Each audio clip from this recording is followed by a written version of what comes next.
हाँ जी दोस्तों, तो पिछले वीडियो में मैंने यहाँ पे छोड़ा था और मैंने आपसे कहा था कि भैया facts which need not to be proved में क्या होता है। Chapter 3 of the Indian evidence act. मैंने आपसे बोला था कि मुझे ये बताइए कि सेक्शन नंबर 56 में बोला है fact judicially noticeable need not be proved. भैया जो फैक्ट्स वैधानिक रूप से नोटिसेबल हैं, जुडिशियली अवेलेबल हैं, लीगली अवेलेबल हैं, judicially not legally, judicially available है, नोटिसेबल हैं, उनको प्रूव करने की कोर्ट में जरूरत नहीं है। ये जुडिशियली नोटिसेबल होता क्या है, कौन से होते हैं? तो इसका सिंपल सा आंसर है all judicially noticeable facts are given in section number 57। So बड़ा मतलब वैसे काश हमारे जिन्होंने एक्ट लिखे थे वो 56 और 57 को एक साथ ही लिख देते, बट यहाँ पे सीधी बात कहिए कि 56 में इनके बारे में बात की गई है, जुडिशियली नोटिसेबल फैक्ट्स के बारे में, और वो फैक्ट्स दिए गए हैं facts of which court must take judicial notice. वो ये सारे हैं all laws in force in the territory of India, all public acts, articles of war for Indian army, the course of proceeding of parliament of United Kingdom, पुराना चल रहा है ना इसीलिए, Indian assembly, the accession and the sign of manual of sovereign for the time being of UK, Great Britain, Ireland, all seals of which English court take judicial notice, the seals of court of India, all courts of India। यहाँ English बार बार इसलिए आ रहा है क्योंकि ये बहुत पुराना 1872 है ना, 1872, ये देखिए 1872 से ये चल रहा है, तो इतना पुराना हो गया कि उसकी में वो वाली जो चीज़ें हैं वो सारी अवेलेबल हैं, इंग्लिश वाली चीज़ें कहा गया। देखिए the divisions of time, the geographical division of world, public festival, facts, holidays in official gazette, the existing title, national flag of every state of sovereign recognized by government of India, the territories under the dominion of the government India, the rule of road, land और sea, ये सारे जो चीज़ें हैं जो official, जो noticeable हैं judicially, कौन सी हैं? वो ये 13 लिस्ट की गई हैं। So they might ask you a question, इनमें से कोई 2 या 3 देके और कोई एक गलत दे दें और आपसे कहें इनमें से कौन सा जुडिशियली नोटिसेबल नहीं है।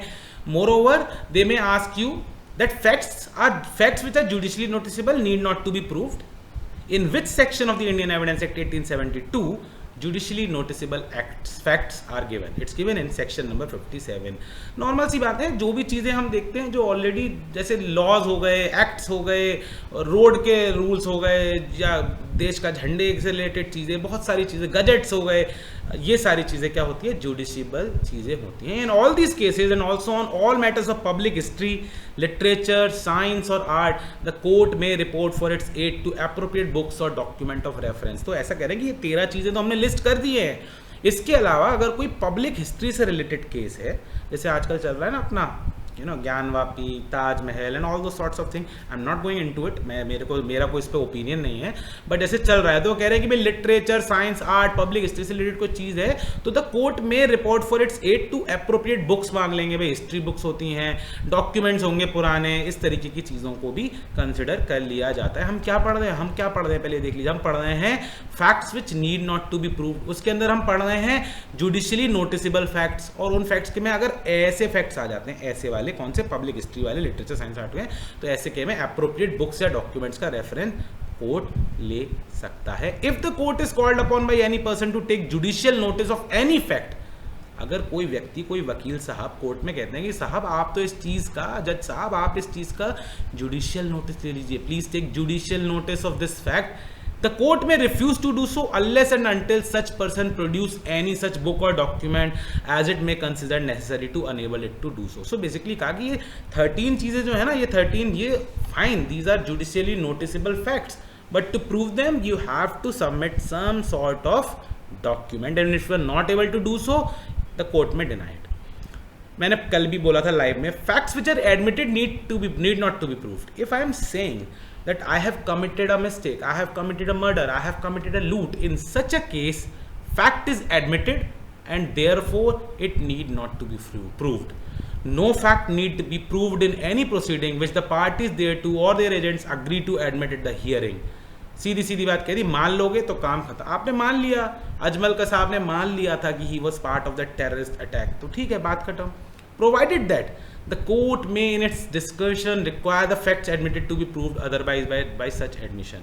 हाँ, ऐसा हो सकता है कि कोर्ट को ये लगे कि नहीं भाई यहाँ पे कुछ गड़बड़ है, और अपने डिस्क्रिशनरी पावर के थ्रू वो कहे कि नहीं प्रूव करो। इन्होंने मान लिया है बट हम चाहते हैं कि आप प्रूव करो। This is it. So there might be an objective type question, you know, which section facts admitted need not to be proved is given 58. The question will be facts which are admitted need not to be, and option will be proved, disproved, challenged, such options can be given, and there can be a question कि जो fact admit हो जाते हैं क्या court उसको disallow कर सकता है? हाँ बिल्कुल कर सकता है। they might act in such a way and they might require the facts admitted to be proved otherwise than by such admission। ठीक है।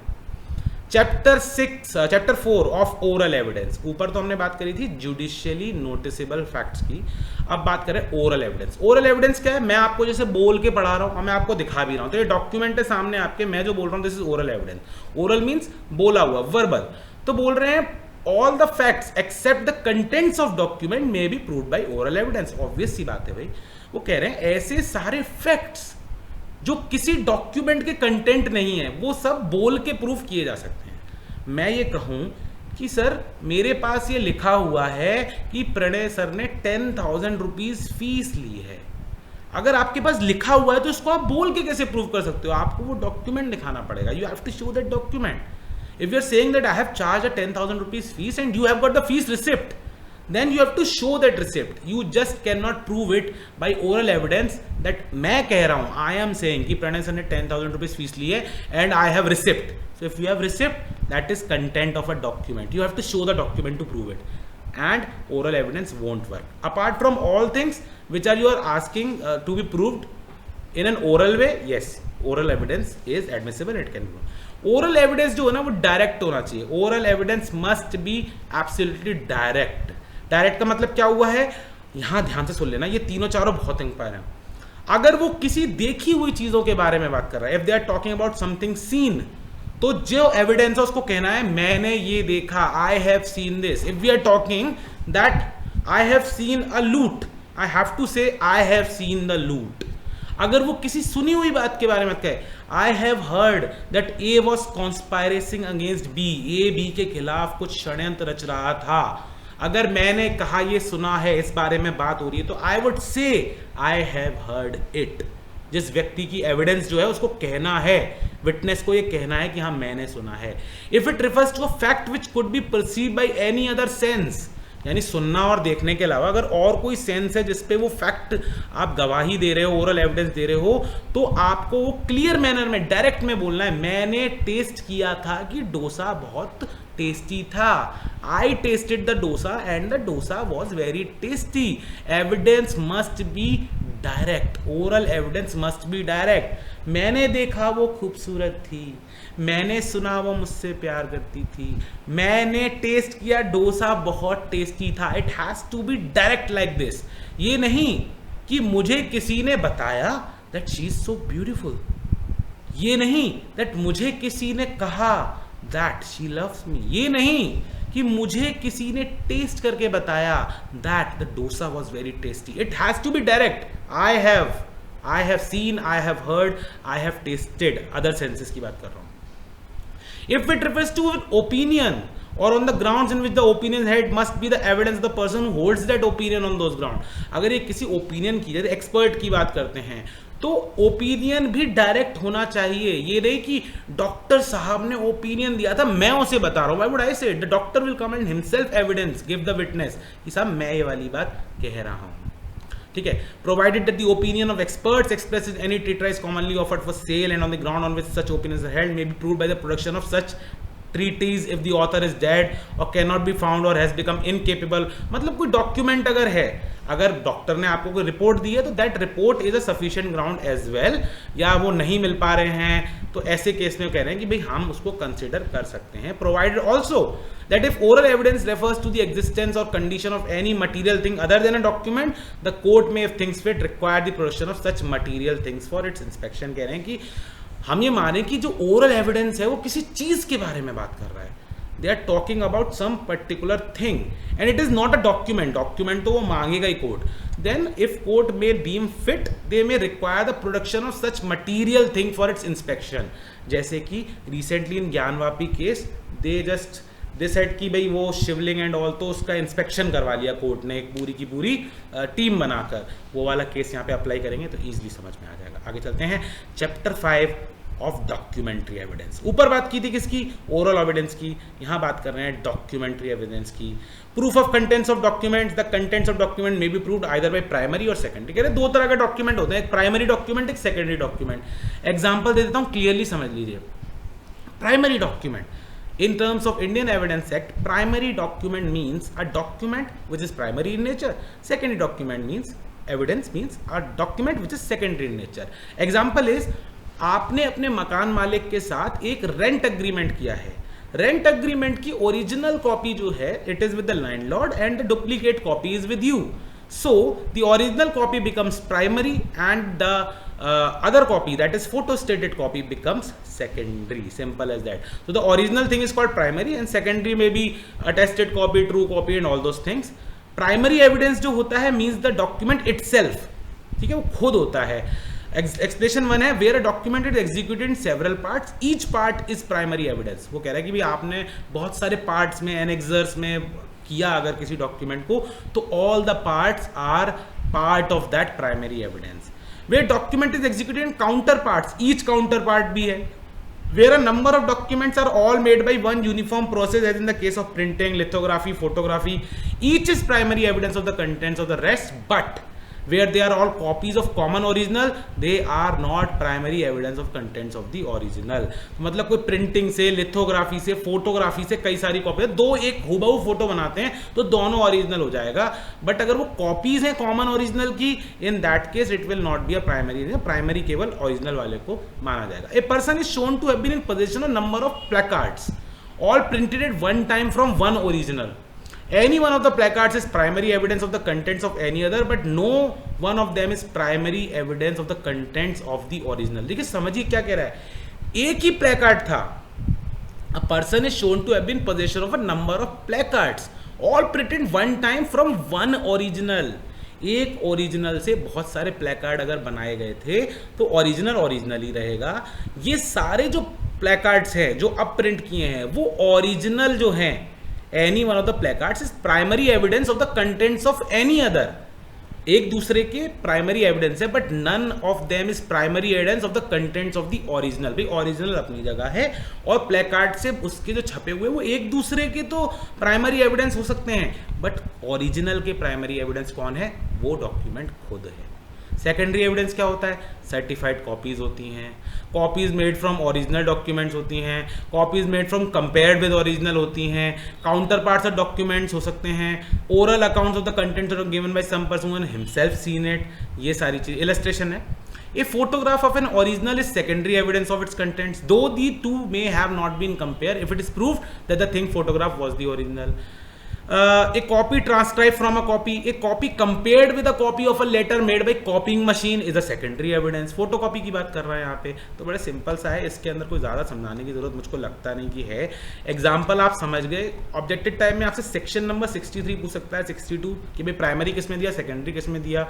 ये सेवरल पार्ट्स वाली बात पूछ सकता है आपसे ये पूछ सकते हैं यहाँ पे कि ये यहाँ पे certified copy is a secondary evidence, yes it is a secondary evidence, it is not a primary evidence, don't get confused at all.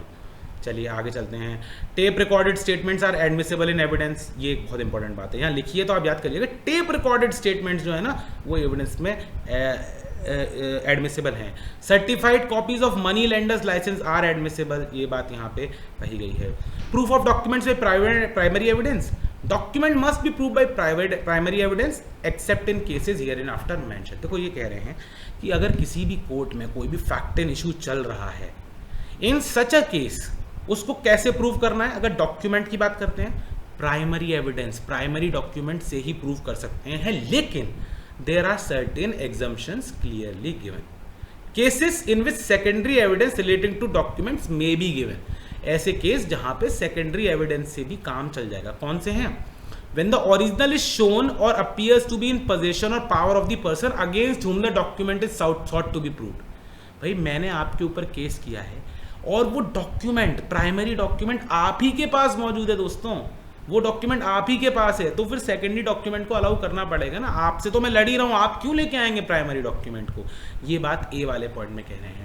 When the existence, condition or contents of the original have been proved to be admitted in writing by the person against whom it is proved, भाई जब आपने खुद ही मान लिया कि हाँ वो document सही है, तो फिर कोई दिक्कत ही नहीं है। आपका मेरा रेंट एग्रीमेंट था, मैं कोर्ट में लड़ रहा था, आपने कहा हाँ भाई रेंट एग्रीमेंट हुआ था, ये जो रेंट एग्रीमेंट दिखा रहे हैं फोटोकॉपी, ये बिल्कुल सही है, कोई प्रॉब्लम नहीं है। When the original has been destroyed or lost, or when the party offering evidence of its contents cannot for any other reason not arising from his own default or neglect produce it, अगर lost हो जाता है, destroyed हो जाता है, तो court consider कर सकते हैं। When the original is of such a nature as not to be easily movable, भाई कोई मूव ही नहीं हो सकता ओरिजिनल डॉक्यूमेंट। मान लीजिए किसी म्यूजियम के अंदर प्रोटेक्टेड रखा हुआ है, अगर वो नॉन मूवेबल केस में है तो उसको फिर ओरिजिनल का कॉपी से भी काम चला सकते हैं। मोनालिसा की बात करते हैं, मोनालिसा की कॉपी आ जाएगी तो हमें मानना पड़ेगा, मोनालिसा पेंटिंग है ना जो।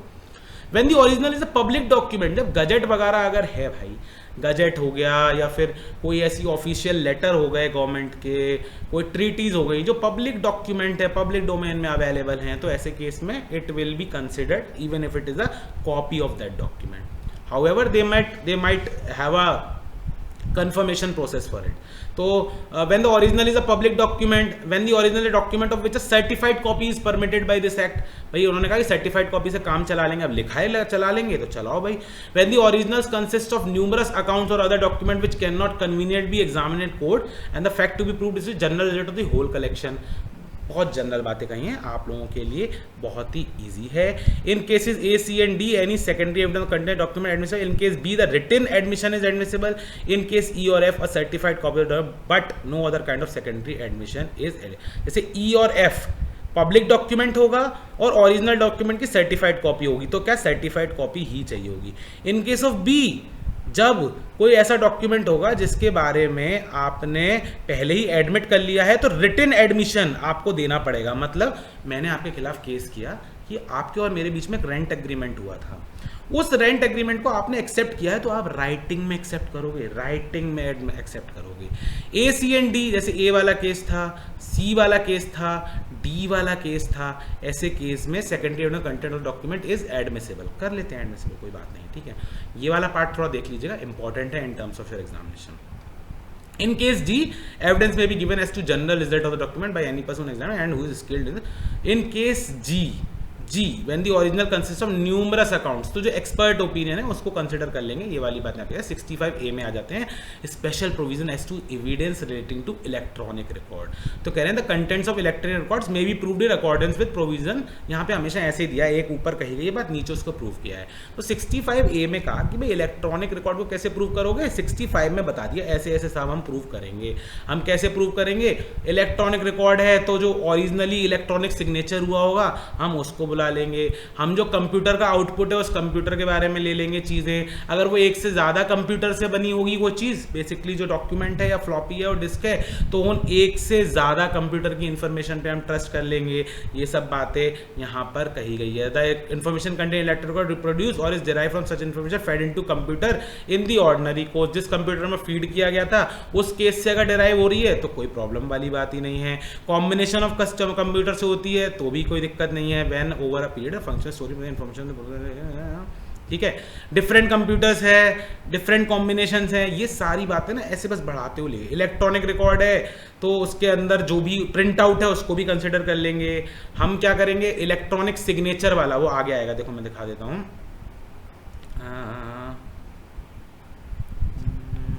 हाँ कहाँ गया। For the purpose of this section, any reference to information being derived from other information shall be reference to be derived from therefrom calculation, comparison, any other process। कैसे भी हो, कंपेयर करके किया हो, अदर प्रोसेस से किया हो। A computer output shall be taken to have been produced by a computer whether it was produced by it directly or by means of any appropriate equipment। तो भाई कंप्यूटर डायरेक्टली तो print छापेगा नहीं, उसको चाहिए होगा प्रिंटर। तो ये सब बातें इसमें कहिए कि भाई बिल्कुल इलेक्ट्रॉनिक रिकॉर्ड जो हैं they are admissible, but such four conditions must be followed कि जिस कंप्यूटर में फीड किया गया हो, जिस कंप्यूटर में फीड किया गया हो उससे कॉपी किया गया हो, एक से ज़्यादा कंप्यूटर्स का यूज़ किया हो, कॉम्बिनेशंस ऑफ कंप्यूटर को यूज़ किया हो, डिफरेंट कंपनी को, मतलब उसकी जो क्या कहूँ मैं, उसकी जो डेटा है जिसके बारे में इलेक्ट्रॉनिक रिकॉर्ड की बात हो रही है उसकी रेलेवेंसी को चेक करने के लिए हम इंश्योर कर लेंगे कि ओरिजिनल जो जिस इलेक्ट्रॉनिक रिकॉर्ड की हम बात कर रहे हैं वो इन सारी कंडीशन से होते हुए गुजरता है। इंपॉर्टेंट यह है कि सेक्शन 65A को याद कर लीजिएगा, ऑब्जेक्टिव टाइप क्वेश्चन में दे might ask you about electronic record किस में कहा गया है, 65A में कहा गया है। Rules as to notice to produce, वो कह रहे हैं कि किसी डॉक्यूमेंट को secondary evidence of the contents of document referred in section 65 clause A shall not be given unless the party proposing to give such secondary has previously given to third party in whose position और power the document is और to the attorney pleader such notice to produce as is described by law. तो भाई कोई भी document तभी आएगा court के अंदर, कोई भी डॉक्यूमेंट तभी आएगा जब उसे नोटिस टू प्रोड्यूस दिया जाएगा। अगर notice to produce no notice is prescribed by law then such notice as the court consider reasonable under the circumstances of case। या तो कोर्ट अगर किसी एक्ट में एक नोटिस टू प्रोड्यूस दे रखा है तो बहुत अच्छी बात है, नहीं है तो कोर्ट जैसे चाहे उसको मंगा ले, but without notice to produce इसको लगाने की कोई इजाजत नहीं है। Provided that such notice shall not be required in order to render secondary evidence admissible in any of the following cases और in any other case in which the court thinks fit to dispense with it. जब document खुद ही prove है, when the document to be proved is itself a notice, तो ऐसे case के अंदर notice to produce की जरूरत नहीं है। When from the nature of the case the adverse party must know that he will be required to produce it। अगर कोई ऐसा केस है जिसके अंदर केस का नेचर ऐसा है कि उस डॉक्यूमेंट के बिना जो एडवर्स पार्टी उस डॉक्यूमेंट के बिना केस को लड़ ही नहीं सकती है, तो ऐसे केस में नोटिस टू प्रोड्यूस क्यों देना, उसको वो अपने आप प्रोड्यूस कर देना चाहिए। When it appears or is proved that the adverse party has obtained possession of the original by fraud or force, अगर ये सिद्ध हो जाता है कि ओरिजिनल जो पार्टी है उसने फोर्स या फ्रॉड से उसको डॉक्यूमेंट को कैप्चर किया था, तो उसको लाना जरूरी है, नोटिस टू प्रोड्यूस की जरूरत नहीं है। प्रूव हो गया ना, यहाँ प्रूव ही हो गया। व्हेन द एडवर्स पार्टी और his agent has the original in court, जब कोर्ट में ऑलरेडी ओरिजिनल है तो प्रोड्यूस की नोटिस के लिए जरूरत क्या है। व्हेन द एडवर्स पार्टी और agent has admitted the loss of document, मेरे भाई जब ओरिजिनल डॉक्यूमेंट लॉस्ट हो चुका है, when it is already lost, there is no requirement to present it। Why? क्योंकि वो है ही नहीं, it doesn't exist। When the person is possession of the document is out of reach or not subject to the process of court, ऐसा भी कोई document हो सकता है जो आउट ऑफ रीच हो, मतलब डॉक्यूमेंट नहीं, जिस बंदे के पास वो डॉक्यूमेंट है या फिर वो इस कोर्ट के मैटर में इस प्रोसेस में इन्वॉल्व ही नहीं है, तो हम क्यों नोटिस टू प्रोड्यूस डालेंगे। नोटिस टू प्रोड्यूस मतलब प्रेजेंट करने के लिए, डॉक्यूमेंट को कोर्ट में लेके आए, इसका notice. Proof of signature and handwriting of person elect to have signed or written document produced। If a document is elect to be signed or to have been written wholly or in part by any person, the signature or the handwriting of so much of the document as is elect to be in that person's handwriting must be proved to be in his handwriting। वो कह रहे हैं कि section number 67 कह रहा है कि भाई अगर कोई डॉक्यूमेंट पे कहा जा रहा है कि वो साइन किया है इस व्यक्ति ने, वो लिखा है इस व्यक्ति ने, तो ये प्रूव करना पड़ेगा कि उसने साइन किया है या उसकी हैंडराइटिंग में लिखा गया है। इलेक्ट्रॉनिक सिग्नेचर को कैसे प्रूव करेंगे भैया, सीधी सीधी बात है, उसके इलेक्ट्रॉनिक सिग्नेचर सर्टिफिकेट को मंगा लेंगे, हम उसके इलेक्ट्रॉनिक सर्टिफिकेट सिग्नेचर को मंगा लेंगे, प्रूव हो जाएगा भाई तुम्हारा इलेक्ट्रॉनिक सिग्नेचर सर्टिफिकेट आ गया, हमें पता चल जाएगा कि भाई इलेक्ट्रॉनिक सिग्नेचर आपका है कि नहीं है। Proof of execution of document required by law to be attested. अगर कोई ऐसा डॉक्यूमेंट है which as per rule law ने कहा है कि इसको अटेस्ट करना जरूरी है, बिना अटेस्ट के नहीं चलेगा। If a document is required by law to be attested, it shall not be used as evidence until one attesting witness at least has been called for the purpose of proving his execution। वो ये कह रहा है, ये paper में आने के बहुत हाई चांस है, वो ये कह रहा है कि आपने एक डॉक्यूमेंट अटेस्ट कराया और कोर्ट में केस हो गया, उस अटेस्टेशन को प्रूव करने के लिए एट लीस्ट वन विटनेस, कौन सा विटनेस, जिसने अटेस्ट किया था, वो जरूरी है। एट लीस्ट वन, ये वन याद रखिएगा, आपसे पेपर में सवाल पूछ सकता है कि भाई प्रूफ करना हो अगर अटेस्टेड डॉक्यूमेंट को, तो एटलीस्ट कितने अटेस्टिंग विटनेसेस अवेलेबल होने चाहिए, वन, एक जरूर होना चाहिए, इस बात को ध्यान रखना। Provided that it shall not be necessary to call an attesting witness in proof of execution of any document. ये कह रहा है अगर कोई डॉक्यूमेंट है जो इंडियन रजिस्ट्रेशन एक्ट के अंतर्गत रजिस्टर ही करा दिया है, if there is a document which is already registered under Indian registration act 1908, तो फिर हमें उस अटेस्टिंग पर्सन के पीछे भागने की जरूरत बिल्कुल भी नहीं है कि भाई आपने अटेस्ट किया था, ये कोर्ट में लड़ रहे हैं, आपने अटेस्ट किया था, बिल्कुल जरूरत नहीं। क्यों नहीं है? क्योंकि इंडियन रजिस्ट्रेशन एक्ट में उसको हम लोगों ने ऑलरेडी रजिस्टर कर दिया, unless its execution by the person by whom it purports to have been executed specifically denied. Unless जिस व्यक्ति के बारे में बात की जा रही है कि इन्होंने जाके, मान लीजिए मैं हूं, मैंने कोई डॉक्यूमेंट, अटेस्टेड डॉक्यूमेंट जो उसको रजिस्टर्ड करा लिया, कोई ज़रूरत नहीं है अटेस्टेशन ढूंढने की। क्यों? क्योंकि मैंने उसको रजिस्टर कराया, बट मैं ही कोर्ट में कहूँ कि साहब मैंने तो कराया ही नहीं है, मतलब उसकी बेसिक ओरिजिन के ऊपर ही क्वेश्चन उठ जाता है। In such a case it will be required to give attesting witness को ढूंढ के हम लोग लाएं। ओके, एंड हो रहा है 69 number section, proof where no attesting witness found. मान लीजिए जो अटेस्टिंग, मैंने आपके कोई डॉक्यूमेंट अटेस्ट किए थे और मैं मिला ही नहीं, अगर no such attesting witness can be found or the document have been executed, it must be prove that the attestation of one attesting witness at least in his handwriting at the signature of the executing document is in handwriting of that. फिर हमको अब ये नई बखेड़ा लग गया, वो बोल रहा है कि जिस व्यक्ति ने अटेस्ट किया था वो मिला ही नहीं, तो क्या करोगे? तो फिर उसके सिग्नेचर और उसकी हैंडराइटिंग को प्रूव करना पड़ेगा। You have to prove it. कैसे करोगे? वो कोर्ट का प्रोसेस है, वो मैटर लंबा है फिर, बट कह रहा है अगर नहीं मिलेगा तो प्रूव करना पड़ेगा, और नॉर्मल केस में कम से कम एक को ढूंढ लाओ, और अगर रजिस्टर्ड है तो कोई प्रॉब्लम वाली बात नहीं। तीन बातें कहीं, अटेस्टेड डॉक्यूमेंट है तो अटेस्टिंग विटनेस को ढूंढ लाओ, नहीं मिलते हैं कोई प्रॉब्लम वाली बात नहीं है, इंडियन रजिस्ट्रेशन एक्ट में रजिस्टर करा लेना, नहीं हुआ होगा पहले से अगर रजिस्टर्ड और वो मिल भी नहीं रहा है तो आपको प्रूव करना पड़ेगा कि उसी बंदे की राइटिंग है और उसी ने इसको अटेस्ट किया था। Admission of execution by party attested to attested document. The admission of a party to an attested document of its execution by himself shall be sufficient proof of its execution as against him, though it be a document required by law to be attested. Simple सी बात कह रहा है, admission of execution by party to attested document। अगर कोई party agree ही कर जाती है तो फिर मैंने बोला ना, ऊपर भी आया था, जो चीज़ एडमिट कर ली उसको प्रूव करने की क्या ही ज़रूरत है। Proof when attesting witness denies the execution. कल को आप मेरे पास आओ और मैं कहूँ मैंने तो अटेस्ट किया ही नहीं था, मैं हूँ ही नहीं है, मुझे याद ही नहीं आ रहा है, मैंने आई अटेस्टेड रियली, अगर मैं ऐसा मैं कह दूँ मैंने तो पढ़ाया नहीं यूट्यूब पे, मुझे ध्यान ही नहीं है। If the attesting witness denies or does not recollect the execution of document, its execution may be proved by other evidence. अब लग जाओ भाई, अब ढूंढने को लग जाओ कोई अदर एविडेंस और उससे प्रूव करिए। क्या प्रूव करिए? कि ये डॉक्यूमेंट सही है, क्योंकि मैं तो मुकर गया हूँ, मुझे ध्यान नहीं है, I don't remember. Proof of document not required by law to be attested. An unattested document not required by law to be attested may be proved as it was unattested. Very important. Section 72 को याद कर लीजिएगा। अभी तक जो हम attestation के बारे में बात कर रहे थे, we were discussing about those documents which are required to be attested by law. Imagine there is a document which need not to be attested by law. उसको attest कराने नहीं था, किसी एक्ट में लिखा ही नहीं attest कराओ। तो भाई जब लिखा ही नहीं है और आपने अटेस्ट करा रखा है तो उस अटेस्टेशन की कोई वैल्यू नहीं है। It will be treated as if it was unattested. बात खत्म। Comparison of signature, writing or seal with others admitted or proved in order to ascertain whether a signature, writing or seal is that of a person by whom it purports to have been made, written any signature। इतना लंबा नहीं पढ़ते, सीधी मैं बता रहा हूँ। वो कह रहे हैं कि कंपैरिजन करके राइटिंग का ये जो यहाँ पे आया था ना, अगर वो मिलता ही नहीं है, नो अटेस्टिंग विटनेस फाउंड, तो इसको प्रूफ कैसे करेंगे? हैंड राइटिंग को कंपेयर करके, सील को कंपेयर करके। एक्सपर्ट्स की इसके अंदर हेल्प चाहिए होगी।